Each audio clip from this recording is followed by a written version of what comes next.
Täna on väga tore päev, sest laureaat, kellele me anname täna üle Jaan Krossi auhinna, on suurepärane. Žürii on teinud tublit tööd ja leidnud sellise auhinna võitja, kes minu meelest sobib sellesse kategooriasse ideaalselt. Tegu on ajaloolasega,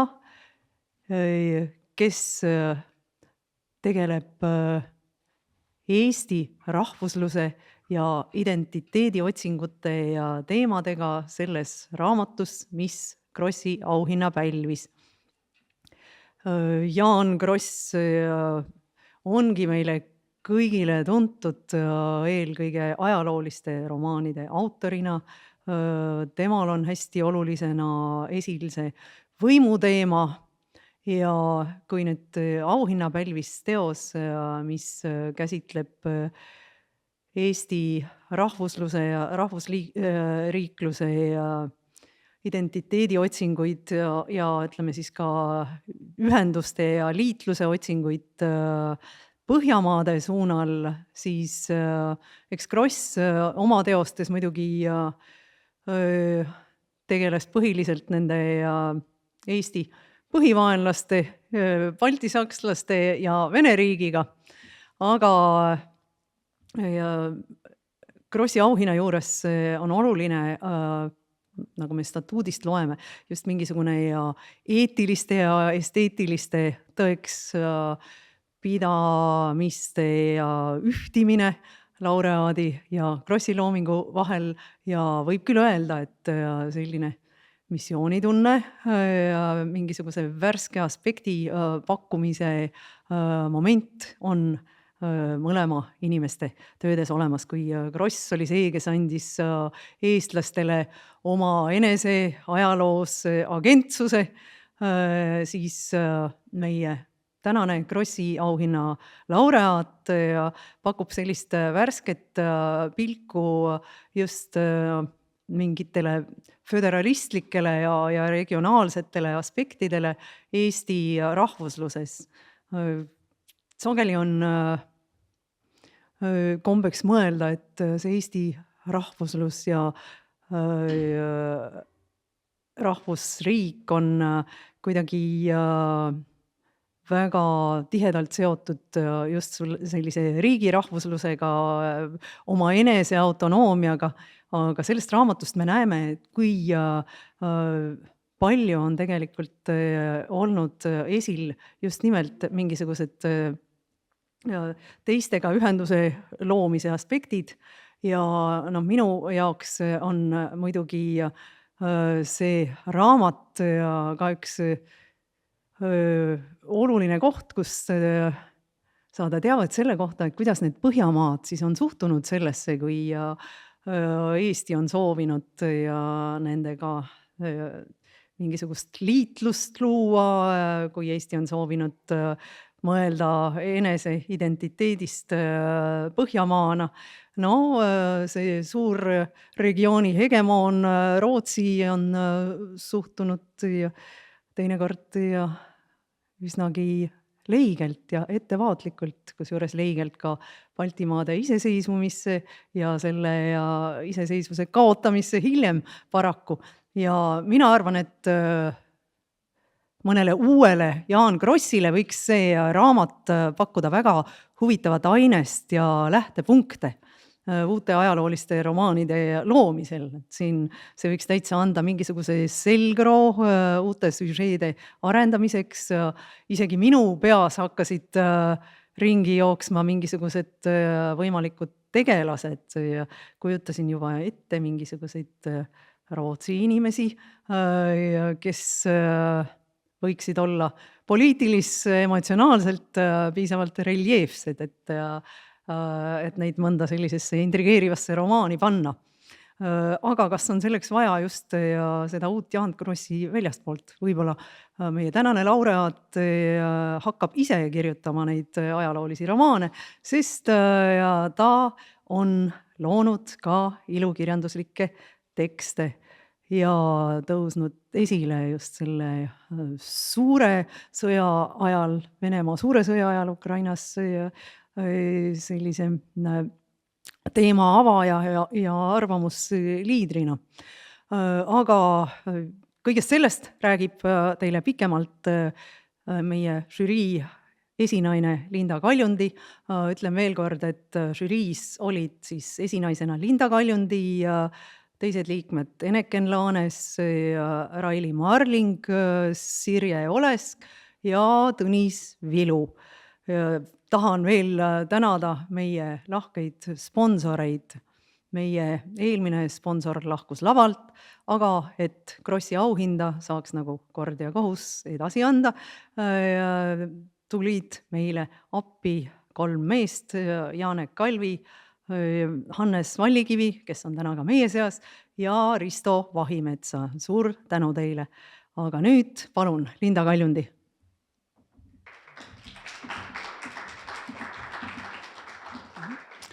Ja suur aitäh, Maarja, seda sisse juhatamast ja tegelikult mulle tundub võib-olla isegi veel põhjalikumalt sellesse raamatusse sisse vaatamast, kui minul siin oli plaanis ja mulle tundub, et žüriiga on Kirjanike Liidu juhi mõtted käinud üsna ühte rada siin juures ja võib-olla juba mõned kuulajatest on ka ära arvanud, kes sellel aastal Jaan Krossi preemia pälvib.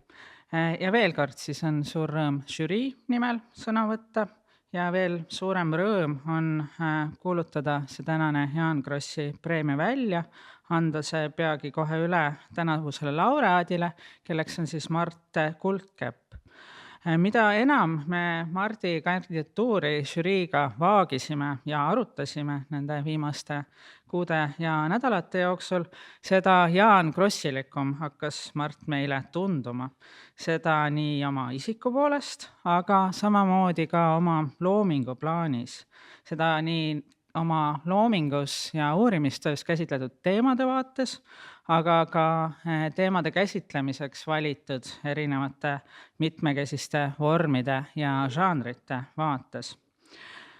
Mart Kuldkepp on autor, ajaloolane ja kirjanik, kellel jagub uudishimu, jõudu, oskusi tegutseda korraga päris mitmel väljal ja mängida neid erinevaid välju välja viisil, et need hakkavad üksteist toetama ja mitte killustama. Mart on ajaloolane, skandinavist, tõlkija, kirjanik, õppejõud, avalik intellektuaal ja kindlasti veel terve rida asju, millest mõni jäi küllap siin mainimata. Samas pälvib ta Jaan Krossi auhinna ühe väga konkreetse asja eest, nagu te võib-olla Maarja juttu jälgides juba ka aimata oskate. Selleks on nimelt tema 2024. aastal ilmunud teos Põhjamaine Eesti, rahvusriigi sünd. Ja selle raamatu näol on tegemist üsna haruldase isendiga tänapäeva maailmas. See on ühtepidi eestikeelne ja teistpidi rahvusvahelise, ütleks isegi globaalse haardega kirjutatud humanitaarteaduslik monograafia vormis uurimus, mis, nagu Maarja juba avas, vaatab siis sellist Eesti rahvusriigi sündi rahvusvahelistes, rahvusülestes võrgustikes ja mõjuseostes. Seega on igati põhjust tõdeda, et tegemist on vägagi Jaan Krossiliku teemal kirjutatud uurimistööga, mis vaatab Eesti rahvuse ja riigiloome kujunemisaega ja eestikku. Uurides seda riikluse identiteedi, neid kujundatud inimeste ja võrgustike ajalugu, liigub raamat ühtaegu, nagu öeldud, nii kohalikul kui rahvusülesel ja rahvusvahelisel tasandil. Mõtestades Eesti riigi ja eestluse kohta maailmas läbi suhete Põhjamaadega ja tehes seda läbi kriitilise vaate, teeb raamat Eesti ajaloo kõnekaks ja huvipakkuvaks ka märksa laiemas plaanis. Sama laiahaardeline ja rahvusvaheline on ka Mart Kuldkepa muu loome ja uurimistöö. Ta uurib ja õpetab Skandinaavia ajalugu ja kultuuri nii Eestis kui Inglismaal ja aeg-ajalt ka mujal. Ning tõlgib Skandinaavia kirjandust saagadest kriminullideni ja kirjutab ka ise ilukirjandust, nagu on juba vihjatud ja ka vaikselt soovi avaldatud seda ehk rohkemgi näha. Samavõrd krossilik on Kuldkepi tegevus ja tema sõnavõtud avaliku intellektuaalina väga erinevates vormides, nii sõnas kui kirjasõnas ja nii Eestis kui välismaal. See roll on omandanud eriti suure kaalu pärast Venemaa täiemahulise sõja algust Ukrainas, kui Ida-Euroopa ajaloolise kogemuse ja perspektiivi mõtestamine ja rahvusvahelisele avalikkusele mõistetavaks ja arusaadavaks tegemine on saanud võtmetähtsusega ülesandeks. Aga lõpetuseks tahaks tulla veel tagasi Mardi tegevuse juurde ajaloolasena. Kõigil, kes teda on vähegi pikema aja jooksul jälginud, ei ole kindlasti jäänud märkamata see erakordne põhjalikkus ja nüansirikkus, millega ta on Eesti riigi ja eneseloome ajalugu analüüsinud, nagu ka see sügavuti minev töö arhiivide ja mitmesuguste teiste allikatega. See on võimaldanud tal võtta toonase ajaloo mitmed olulisemad tahud justkui tükkideks lahti, et vaagida ja analüüsida neid lähivaates eri nurkade all, eri konstellatsioonides. Selle töö erinevaid etappe ja osiseid on saanud huvilised jälgida juba hea hulga aastate vältel, lugedes tema artikleid nii Eesti kui muu maailma ajaloo ajakirjadest. Samas on aga ta osanud nendest kildudest uuesti kokku sünteesida uue, nüansirohkema käsitluse toonasest ajastust. Ja nagu juba öeldud, on see oskus sünteesida eriti just monograafia vormis jäänud humanitaarteaduste tänases artikliteks kindlustanud maailmas järjest haruldasemaks. Jaan Kross ise on kirjeldanud ajalooromaani kui kõige sünteetilisemat ajaloolise maailmatunnetuse vahendite seast. Ühelt poolt on Kross kirjeldanud ajalooromaani kirjutamist kui olukorda, kus ajaloobelletristi fantaasia peab tantsima ajaloopõrandasse rammitud faktimõõkade vahel ja peab soorima oma tantsu, ent nende mõõkade vastu veristamata. Teiselt poolt on aga Kross kirjeldanud loometöös vahel peale tükkivat masendust just Eestiga tegeledes ja seda nimelt ajalooteaduslikult läbitöötatud materjali vähesuse pärast. See kuradi maa siin on üks neetud maa, sest kõigil vähegi arvesse tulevail mail on tähelepandav osa ajaloolise ilukirjaniku tööst ajaloolaste poolt juba ette ära tehtud, kurdab Jaan Kross ja lisab. Kõigis küsimustes on ajalukirjanikul muudel maadel ees lademete viisi ajalooteaduslikku, pärimusuurimuslikku ja nii edasi materjali, tule ja vali, sünteesi ja viimistle. Aga meil pole mitte midagi valmis ega võtta. Jaan Krossi võib-olla nii tugevale kriitikale ma ise alla ei kirjutaks, aga siin on kindlasti teatud ja vahest isegi tugev annus tõtt. Seda enam tuleb rõhutada, et Mart Kulkep kuulub nende üsna haruldaste ajaloolaste sekka, kes on kandnud lademetes materjali ette kirjanikele ja kõigile teistele, aga loonud ka ise sünteese, nagu juba öeldud. Seda mööda on Mart märkamatult kujunenud mitte ainult üheks kõige mõjukamaks Eesti ajaloolaseks täna, vaid on lisanud rahvusriigi väljakujunemise loole märkimisväärse doosi mitmeplaanilisust, osutades seda kujundanud ideede ja inimeste kirevusele ja komplekssusele. Palju õnne!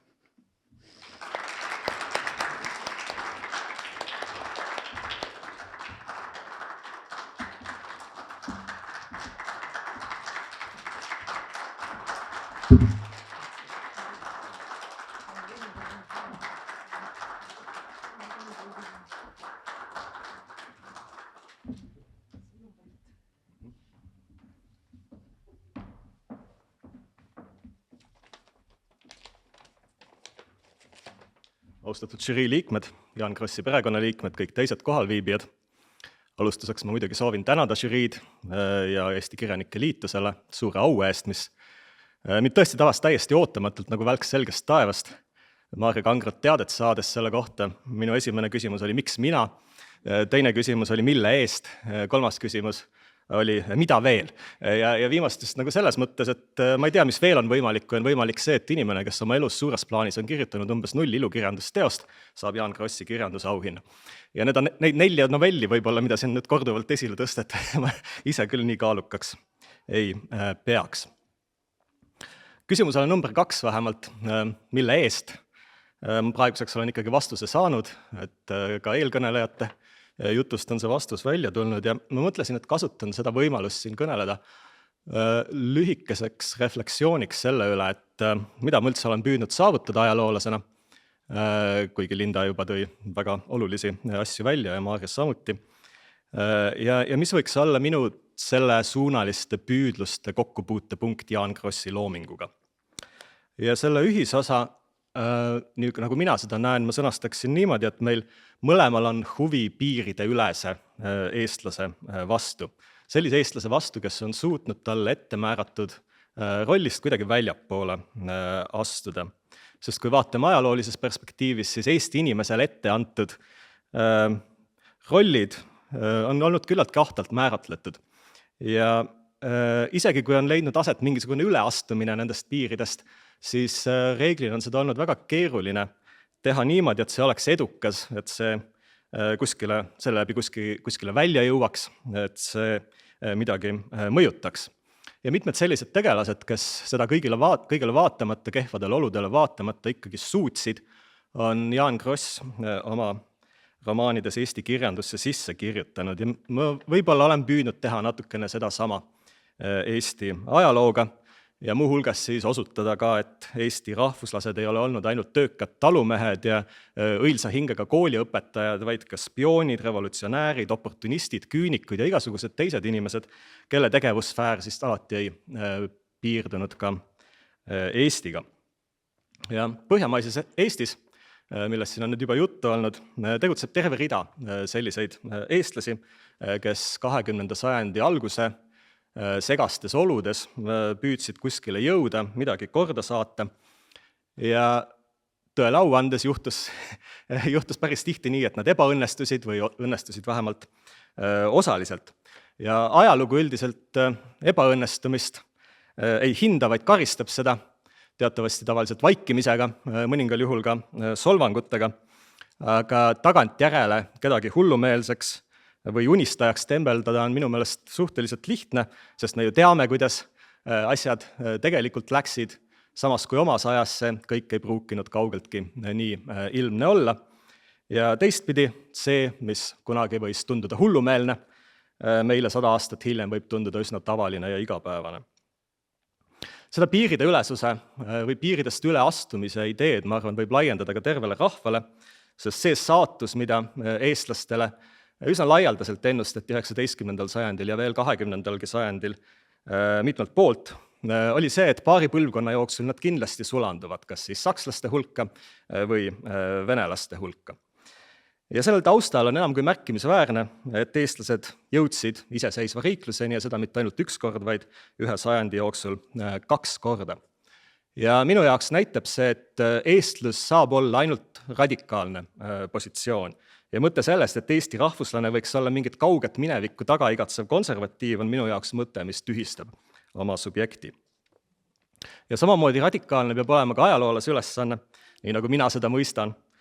Ja ma sõnastaksin seda niimoodi, et ajaloolase ülesande tuumaks on võitlus nähtuse ja vastu, mida võib nimetada oleviku provintsialismiks. Ja selle all pean ma silmas sellist kergesti tekkivat muljet, et asjad on alati olnud nii, nagu nad on, või vastupidi siis ka, et asjad kujunesid selliseks, nagu nad on kuidagi möödapääsmatul ja iseeneslikul viisil. Just nagu koosneks ajalugu ainult õnnestumistest ja edulugudest, mitte ebaõnnestumistest ja luhtaminekutest, aga minu jaoks just viimased on nendeks olulisteks komponentideks, oluliseks fooniks, mille taustal üldse mingisugusest eduloost on võimalik aru saada. Ja üsna provintslik minu meelest on ka mõte, et iseseisev Eesti rahvusriik on ja alati on olnud eestlaste rahvuslike püüete ette määratud ja ainuvõimalik väljendus. Tegelikult me ei tea väga hästi, mida 19. sajandi ja 20. sajandi alguse rahvusliku liikumise liidrid sellisest mõttest üldse arvasid, nagu see, et võiks olla Eesti riik. Need, kes sellel teemal tollel ajal sõna võtsid, olid hoopis mingisugused muud inimesed. Siis ma mõtlesin, et pakun teile välja siin ühe viktoriini küsimuse. Kes on see visionäär, kes aastal 1882 paneb kirja järgmise poliitilise programmi? Eestlased hakaku tööle, ja nüüd ma tsiteerin, ühest seisusest ühte rahvast looma, Eesti talupoegadest Eesti rahvast sünnitama, Eesti rahvast Soome rahvaga ühte sulatama. Sellega ühes suguvendasid kuni Moskva linna väravate alla ja kuni Uurali mägedeni otsima ja kokku heitma, et terve Põhja-Venemaa Volga jõest Valge mereni, Uurali mägedest Soome laheni jälle vabade soomlaste päralt oleks ja Soome tsaari käsu järele hakka pääle Peterburi talvepaleest kõlaks. Ei olnud see Andres Tida, ei olnud see Juhan Liiv, See oli üks anonüümne baltisaksa literaat, kes ühes Riia lehes püüdis äsja hiljuti lahkunud Karl Robert Jakobsonile külge inkrimineerida selliseid ohtlikke Vene riigi vastaseid separatistlikke ideid. Ja seda tegu eestlaste poolt siis ajaleht Eesti Postimees nimetas, ma jälle tsiteerin, peenikeseks, aga koledaks teotuseks.